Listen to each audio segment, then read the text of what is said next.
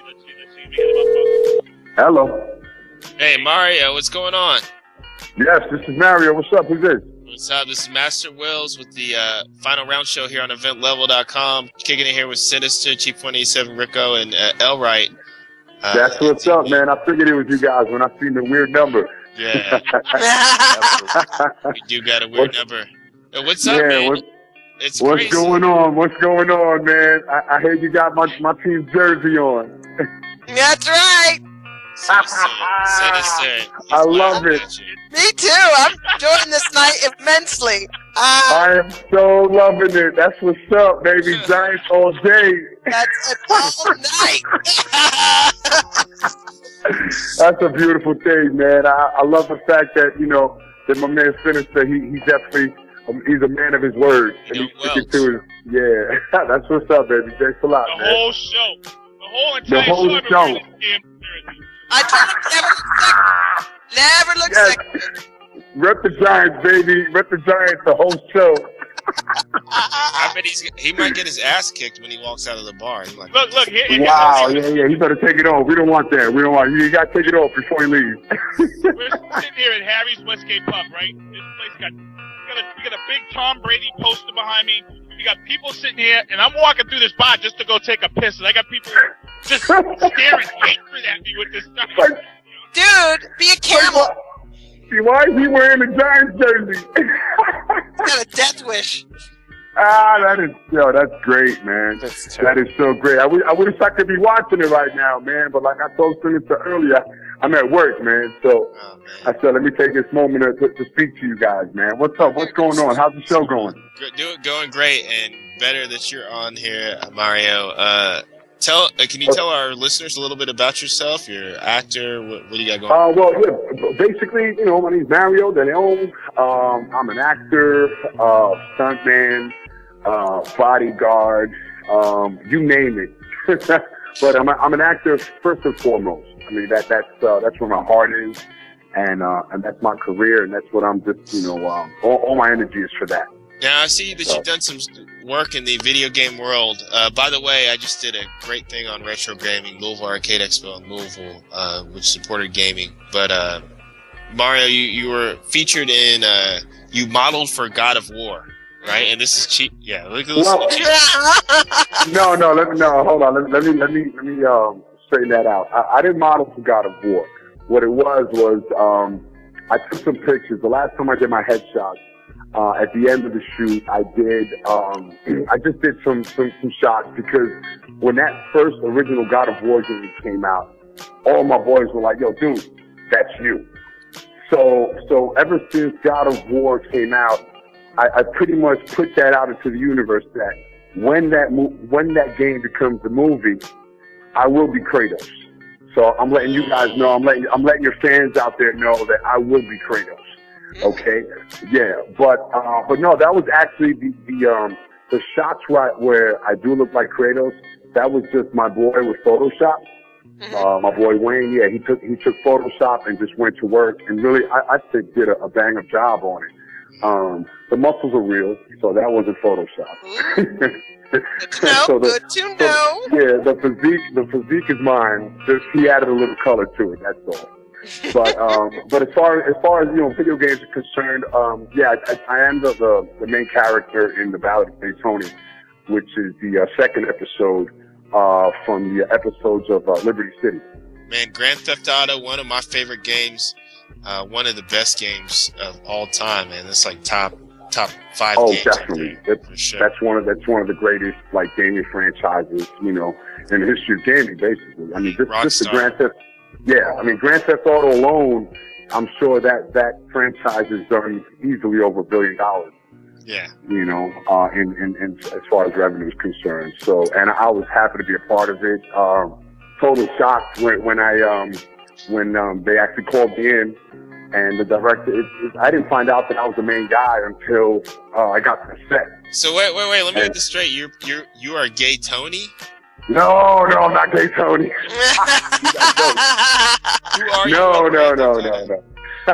No, the main character, for the game. The name of the game is Ballad of Gay Tony, but the main character, the guy that you play as, is Luis Lopez, who is Gay Tony or Tony Prince's bodyguard / business partner. And so basically he cleans up after Gay Tony's messes, you know, because he's just a big gay, like, you know, drug addict. Yeah.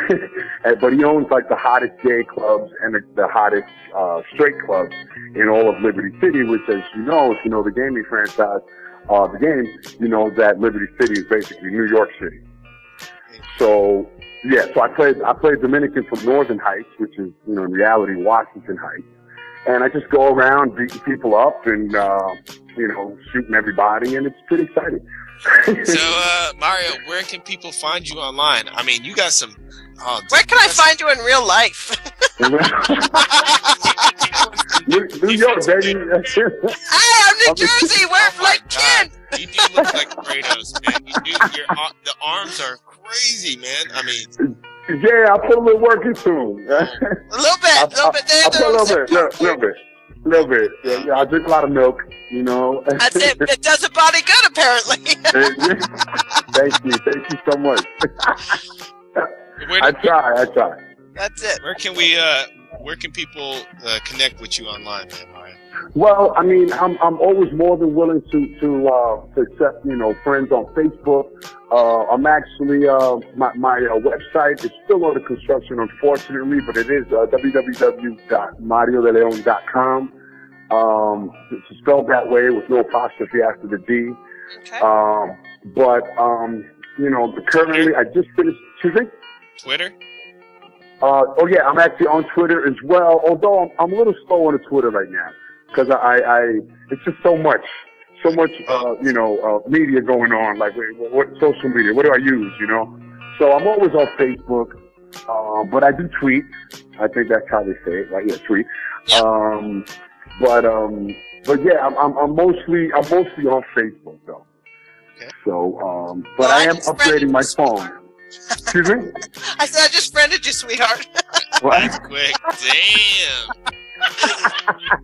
We just got sent a picture of you on like this crazy bike, like custom looking bike. And oh yeah, that was my boy. Yeah, that was my boy Francis' bike. Yeah. I thought I just watched this movie with what is it, The Rock?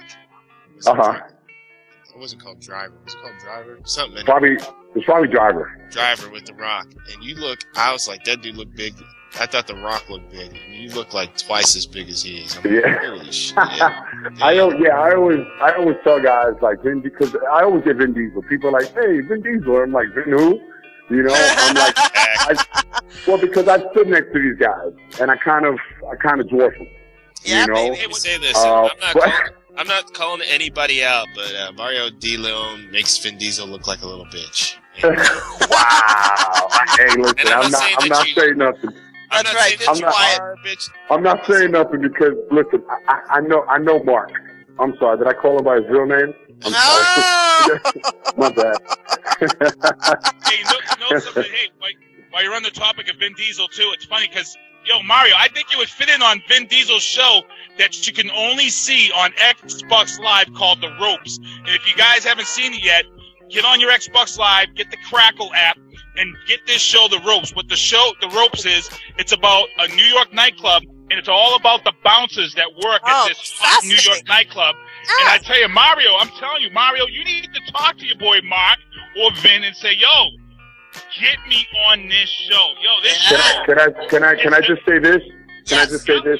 I was asked to audition for that. Okay. But weather films don't pay. And as much as I love my craft, you know, I'm about my paper too. So, you know, I'm all about film and television right now. The web series are cool, but honestly, if I told you what they pay, I mean, I make more bouncing than I would have made doing that. Wow. You feel me? Yep. But what about that exposure though on Xbox Live, because Xbox Live's media content is really blowing up. So even though you're not getting paid, you're going to be seen by millions of kids. Okay. I got something for that too. there's this saying amongst actors that basically, you know, reality shows are the kiss of death to any real actor. Okay, worth its weight. And I feel the same thing about, like, I'm not trying to be famous. I want to work. Right. You understand? You want a career. You don't want fame. Yeah. Yep. Yeah, exactly. Like the fame will come as the more I work. You understand? And yeah, exactly. This is my craft. I'm not trying to, you know, it's not a get rich thing for me, a get rich quick thing. Chief, quit kissing his ass because you saw his muscles, okay? No, please, bring it, love. I love MasterWillz. We are connecting. That's exactly what we're doing. Damn. That's it. But yeah, go ahead. No, go ahead. No, I was just gonna say, you know, just reiterate that, you know, like I said, I'm not trying to be famous. If it happens, it happens. You understand? But I just love being on set. I love working with great actors, and I just love making, you know, working on projects that people love. Okay, I mean, I'm really proud of GTA, you know, Validate Tony, because every day I get friend requests on Facebook from, you name it, from Indonesia, from Russia, from Czechoslovakia, everywhere. And people are like, oh, you know, you were badass on that game. And that makes me feel good. You understand? And it's not, you know, it's not about becoming famous. It's not about, you know, the exposure and stuff. It'll come. You understand? It'll come when it's supposed to come. And it will. Yes, it will. Go ahead, Sinister. I know exactly what he's talking about. I mean, I just got done filming Angels Around Me, and you know, it's a movie directed by this guy Steven Six Josie, who's big in the music industry. But this is his first motion picture, and you know, it wasn't about, you know, making money. It was about getting my name out there. You know what I'm saying? About, you know, what people. You know, I mean, I'm a kid from Rochester, Massachusetts, and it's, you know, it's about people seeing me doing what I love to do. You know, and that's what it was all about for me. You know, so I can't wait. I actually can't wait for it to come out. You know, and you know, it's congrats on that, man. Definitely let me know. Yeah, definitely let me know when it comes out. I'd love to check it out. Big word up, but I wanna get Sinister some vindication. Sinister, why don't you ask him about that basketball game today? Ask him about basketball. Wow. Don't even get me started. Don't even get me started on that game today. But go ahead, Sinister. I'll give you yours. Go ahead. Me and Mario were going back and forth, and before you came on the air, I told these guys that I agree with the fact that Carmelo Anthony is hurting this team since he's returned. Oh, you gotta God, put Jeremy Lin back where he's supposed to be. What happened to Lin's sanity? Yeah, exactly. The mellow factor. The mellow factor took over. That's what happened. Okay, I'm gonna tell you how it is right now. It's real simple. Okay. Before Melo came, before the Melo deal, which I disagreed with from the beginning, okay, but before Melo came, we were playing great. I mean, the flow, the chemistry, it was just beautiful. Amari was an all-star, was an early season all-star favorite.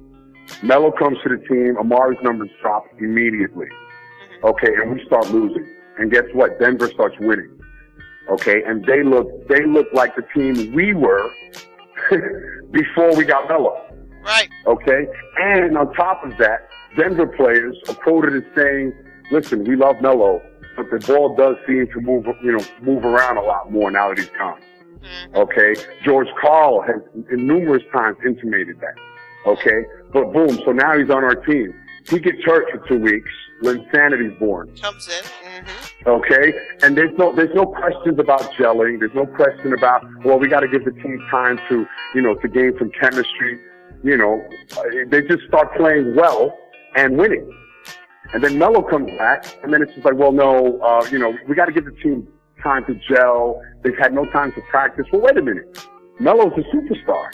He should just pretty much just come in and blend in, don't you think?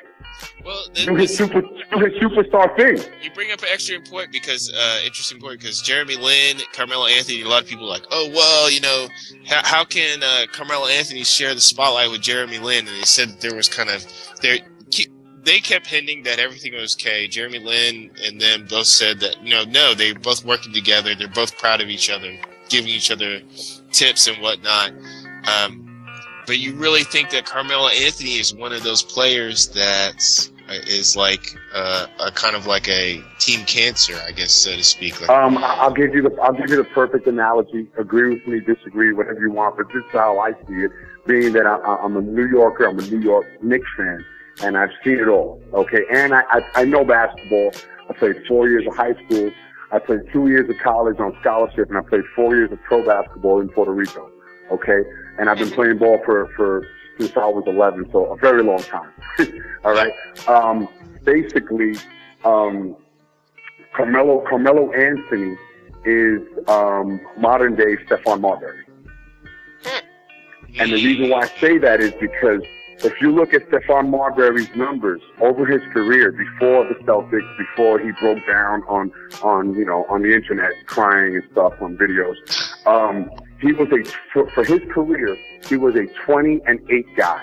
20 points, 8 assists. Now, if you know basketball, not very many people have done that over their career. So now you would think that a guy with those kind of numbers would make his team better, right or wrong? Right, yeah. But the Knicks were horrible when they had Stephon. Okay, and then look at Stephon Marbury when he was with the Timberwolves. If he left, the Timberwolves got better. Okay, he went to Phoenix. When he left and they got Nash, the Suns got better. When he went to the Nets, okay, and he left and they got Jason Kidd, they went to the finals. Okay, so now Carmelo Anthony hasn't moved around as much. Okay, so there's not as much history there, but you could tell from the very short history he was with the Nuggets, right? And the Nuggets have a way better record than the Knicks have in that span. Well, how do we get rid of him? That's the bottom line. How do we get him out of New York? You say Carmelo Anthony is a T.O. That's the problem. A Randy Moss, a Chad Ochocinco, a Allen Iverson. I'm sorry. No, I have to disagree with you on that.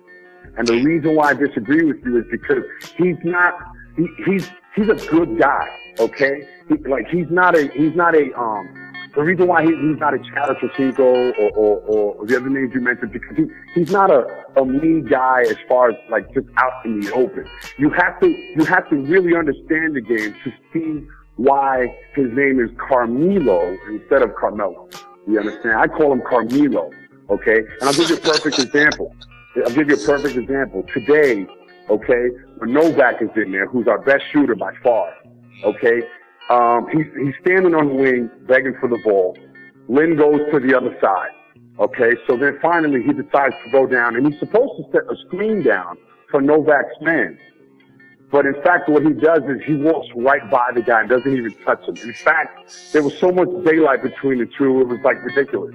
You know what I'm saying? Like, he should have set a solid screen. If that was Jeffrey, if that was Tyson Chen. See, these are the little details that if you don't understand the game, then you just say, Carmelo Anthony's the best player of the team.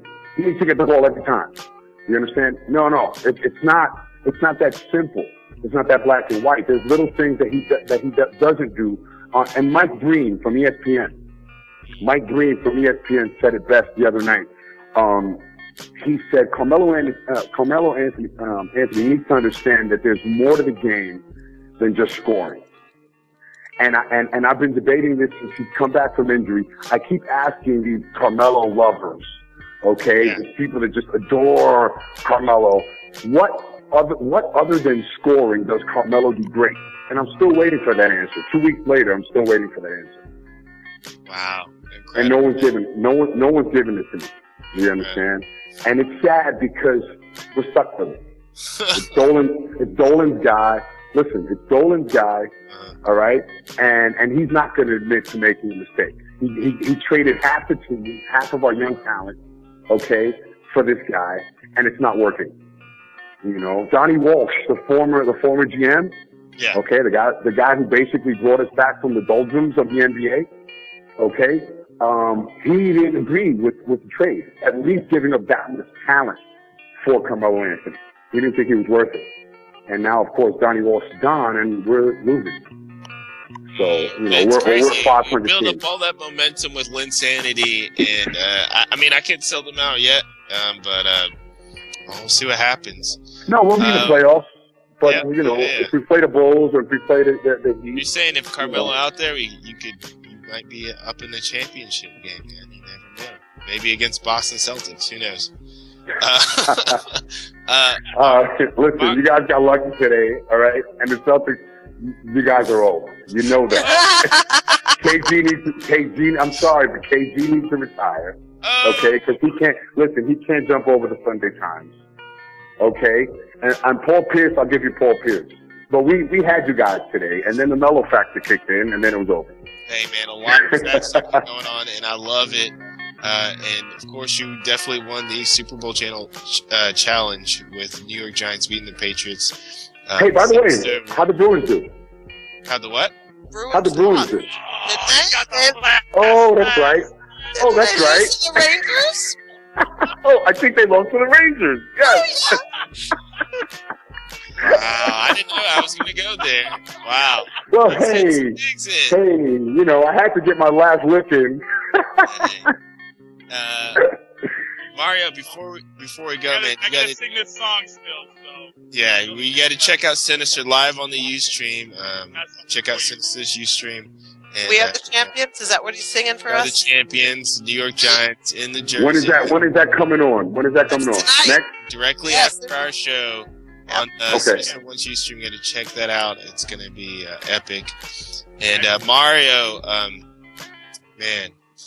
Great to have you on the show. We got to have you back guys, on for sure, man. Thank you for having me. Thank you so much for having me, guys. Thanks for schooling us about the NBA, man. That was great. Any shout-outs or promo you'd like to do? Actually, you know what? I just want to shout out my son, man. My son's going to be 1 year old May 24th, and I love him more than life, and he's changed my life completely, and I live for him now. So I definitely want to shout out my son Jalen Michael, and I love you, kid, and that's it. Hey, and is there anywhere that Chief can meet you up and fill on your muscles? Stop! Don't taint it. I have great respect for the man. I love it. Well, listen, I'm in Manhattan. I'm in New York City. You understand? It's not that big a city. Yeah, exactly. We can make it happen. Wow. Mario DeLeon, you can check him out on the Ballad of Gay Antonio, voice actor, main character in Grand Theft Auto, the main component. He's running the streets, Celebrity City. You already know. Carjacking everybody. It's like imagine the God of War. Imagine a black guy that has. Imagine the dude Kratos from God of War, and put that together, and you got him. And you got me. You got Mario. Thank you. Hey, thank you for coming on our show, man. Guys, thank you for calling me, man. I look forward to the next time. Okay, God bless. God bless. All right, man. Take care, Mario. Thanks, Mario. Take care, Sinister. Thank you. All right. Thank you so much. Take care. Bye. Bye. Hey guys, we gotta get the hell off here, man. We've been speeding the show, but before we go, man, we gotta speed through these last bits, and I gotta get in there. Had an awesome show. Thanks to Sinister One, bringing us Stephan Bonnar, the American Psycho, for sure. I also want to get into what we talked about. I know Chief was, we missed Chief our last show. She's a very busy bee. I am a busy bee. And we really got into Dana Kirkpatrick, and there was a race this weekend in Phoenix with NASCAR, and Dana did not crash her car this time. You know what? Here's what the deal is. Danica Patrick is a part of our sport, and quite frankly, I think she's a wonderful addition to our sport simply because she brings the media attention not just within NASCAR, but all over the country, if not the world. So all eyes are on her. That brings a lot of attention to our sport. A lot of money filters in for that. So I'm thrilled. But she's not the story, and I'm sorry, I can't make a story when there's nothing there. But tonight, and thankfully, all throughout the Indie Republic network. My race recap does appear, so it's up. It's published since we've been on air. And she is a story, though, is she not? She is always a story. Yes, she is always a story, but the finishing... Is she like the Tiger Woods in NASCAR, except not... No, because Tiger Woods is a winner, and at this point, Danica Patrick has yet to prove herself strongly in our sport, but she's also new to our sport. She did not have a full season in the Nationwide. That's our second-tier series last year. She had several races, but not a full season. This is her first full season in our Nationwide, and for Cup, this is her first couple outings. You cannot go from open-wheel IndyCar racing to NASCAR Sprint Cup racing in the Cup level and think that you're going to be able to parlay that into wins immediately. So you've got people who throw under the bus because they don't like women and they don't like minorities, whatever in the sport. Then you've got other people who are trying to give her a break. The media talks about her ad nauseum. I will speak about her when there's something to speak about. Tonight, it's all about Denny Hamlin, who won the race, and lots to read about in the recap. I don't want to beat a dead horse. Chief 187 recap. Yeah. You can check that out here on EVENTLEVEL.com and the Chief 187 blog. Yes, and sir. Also on her site, Chief187.com. And Sinister, any thoughts on the race today? You or Z-Man? I was actually flipping back and forth between the Celtics game and I lucked out because the gods were with me because I was able to get a couple of flags, caution flags there, so I was able to catch the end of the race. But yeah, Denny Hamlin, it's going to be a good season. I think it's going to be a good season. Excellent. I like the fact this new restricted plate on these cars, the fact, it's going to be great. It's going to be a great season. Mm-hmm. I didn't actually get to watch the race tonight, but you know something? I am looking forward to seeing what Danica Patrick does this season.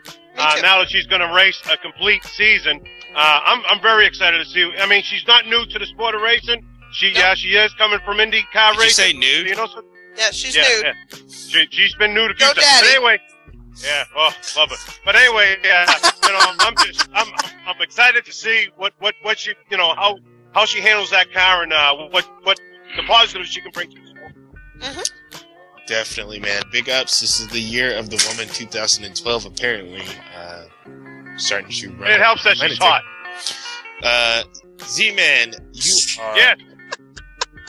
you are one of our big guys that covers the PBR, professional bull riding, and which is probably the most manliest sports in the world. I can't think of a more manliest sport. Tell us what's going on with the PBR. Except for NASCAR. Well, the PBR this week just had it. I'll put the bracket up there for you people in Ustream. It's March Madness.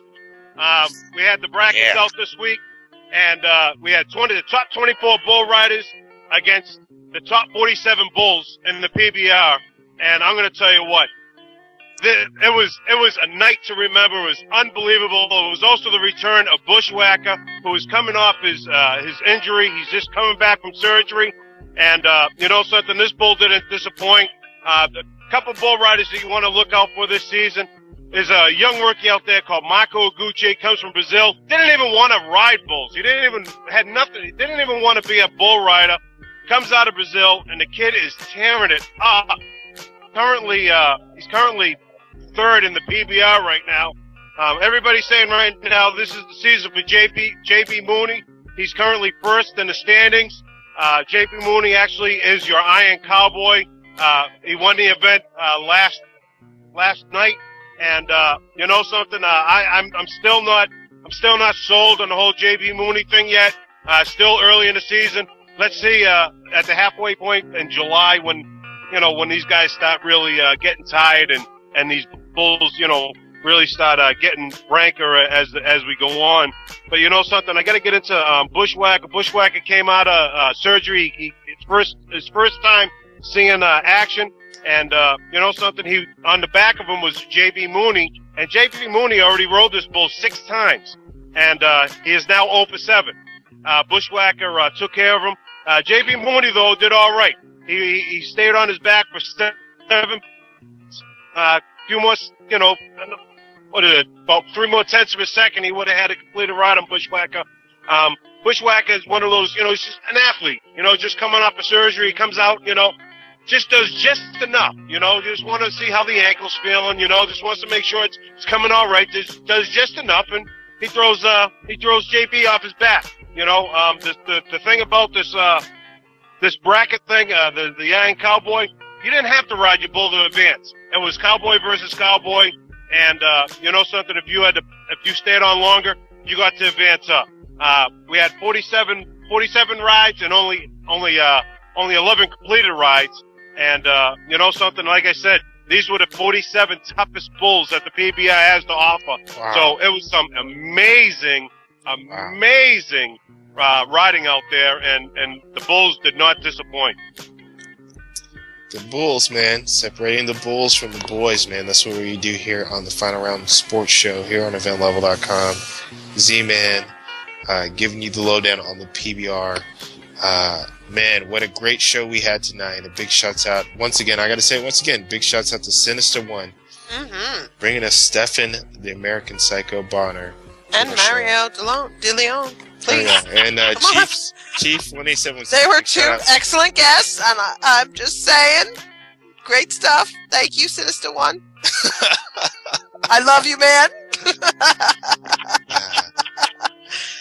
Especially in your Giants jersey. Love that. What a great show. And for you guys, you need to stay tuned. And after we get done with the show, check out Sinister One in the Ustream, live in the Ustream. And he's going to sing "We Are the Champions" in his Giants jersey. Sinister, you got to know that he's a big-time Boston fan, big-time supporter there in the community, doing things big for the Boston community in the area. And big ups to him and Z-Man joining us tonight. And thank you to all our listeners, all our syndicated partners, MMERadio.com, TooBigTV.com, It'sBMRadio.com. The list goes on and on. Big shouts out to Sage and Tyler, Miss LB. Check us out this week coming up on the main event on Wednesday. We got a big show lined up for you. All our show keeps getting bigger and bigger and bigger, and thank you for all our supporters. Follow me on Twitter at MasterWillz. You can follow us EventLevel.com on Twitter at EventLevel. And you can join our site via Facebook. So there's a lot of places to network with us. You know, you got to join on, man. This is a great growing community. I can't support it. The support's been so big and welcome. So this is part of the night. I want to get into the shout-outs. For real, we got to close it down. And I'm going to start with you, Z-Man. I'd like to give a big shout-out to Stephen Sticks Josie and Angels Around Me. It's going to be coming out later on this year.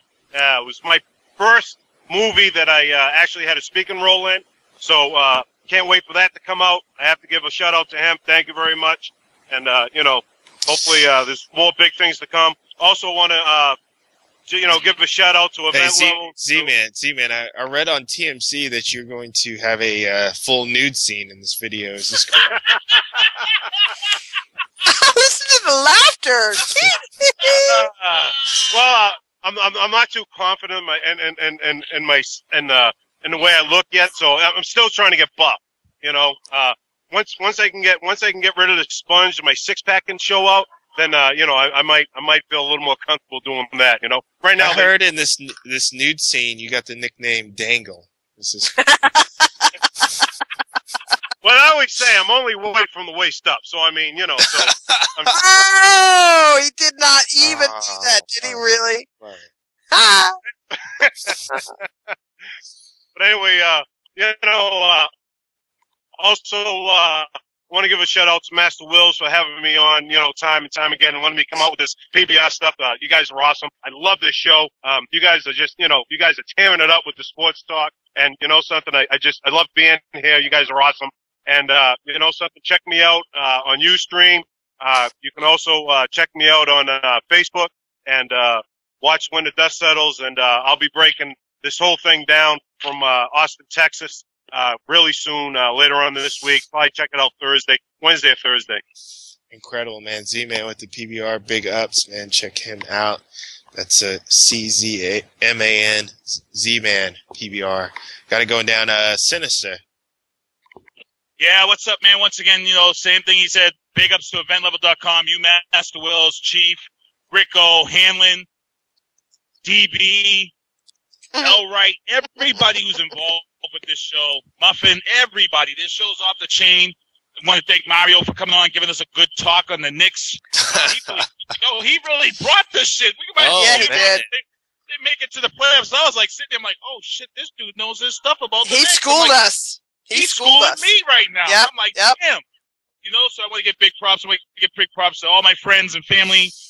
Hey, watch us in Ustream, giving us support. Grab a big Kurt who's watching, Christy who's watching. You got people that come down here buying us drinks. I mean, it's good love. It's good love. And I'm about to go sing this freaking song. It's a lot easier when people are buying you drinks. I probably... Oh, but can I give you a fuck you in the night, too? Yes, No. please do. A quick fuck you in the night. Goes to that goddamn Tony Phil, the groundhog. Yeah. Seattle, because here we are in March in New England, and guess what? We're back to 30-degree weather. We had snow the other day. So fuck you to the groundhog. Oh, wow. Damn. You damn groundhog. Anyway, big shouts out. Groundhog. Once again, big shouts out to Rico of Hatchet Radio, Muffin of HatchetRadio.com, and Chief. Yes, sir. Well, I want to thank everybody here who on the Indie Republic Network and EVENTLEVEL.com who are our co-hosts this evening, our guests for the evening. I want to ask you to all check out what we do at the Indie Republic Network, from our shows that we put on for the radio to our articles that I bring to us, along with everything else that posts. So please check that out. Chief 187. Chief187.com for everything I do around the internet, because I am everywhere you want to be. And lastly, if you're looking for a little Chief 187 gear, that would be cafepress.com/Chief187. Lots to choose from, over 60 items. So check that out. And want to shout out my husband, because he gets a lot of guff on this show. I love to flirt shamelessly, but he's the number one guy in my life. Keith, Sinister, whoever you are, that's the deal. That's it. That's how we roll. One man for this lady. But thanks. I'm a little, I can say, I was a little jealous of Racer 187 for sure, but a little more jealous of the attention you gave to Mario tonight. Well, look at Mario. Just from me. Just I'm from not me. dead. Just from me. Chief, you are my muse, and you keep it going here on EventLevel.com. Big shouts out to Chief 187. Check out the blog, Chief187.com, and her blog right here on EventLevel.com, man. And big shouts out, Elright. We support music.com, man. We just keep it going. Come check out our site. Come check out our podcast, EventLevel.com/Final Round. Follow us on Twitter @Final Round Show.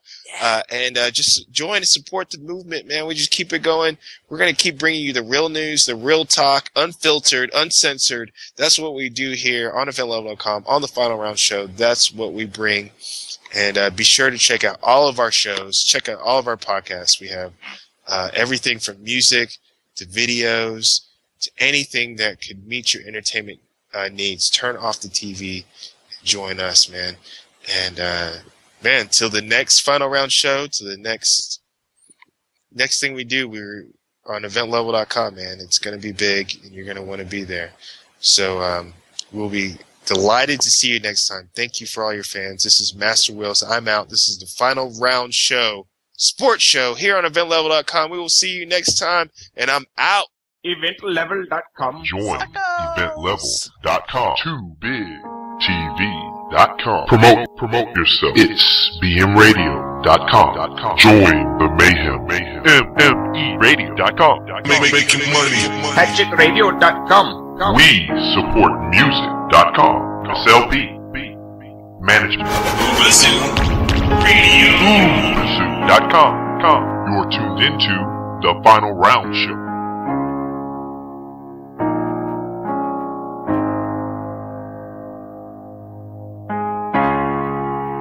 I can't take this time for granted. I feel that this could be my last. Ooh, Lord, and I won't make it empty-handed. So I'll leave it in your hands. And I bow down, Lord, one last time to give my all.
I can't take this time for granted.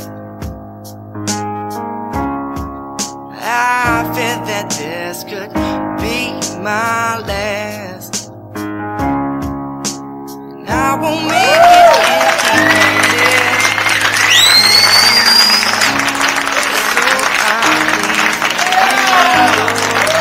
EVENTLEVEL.com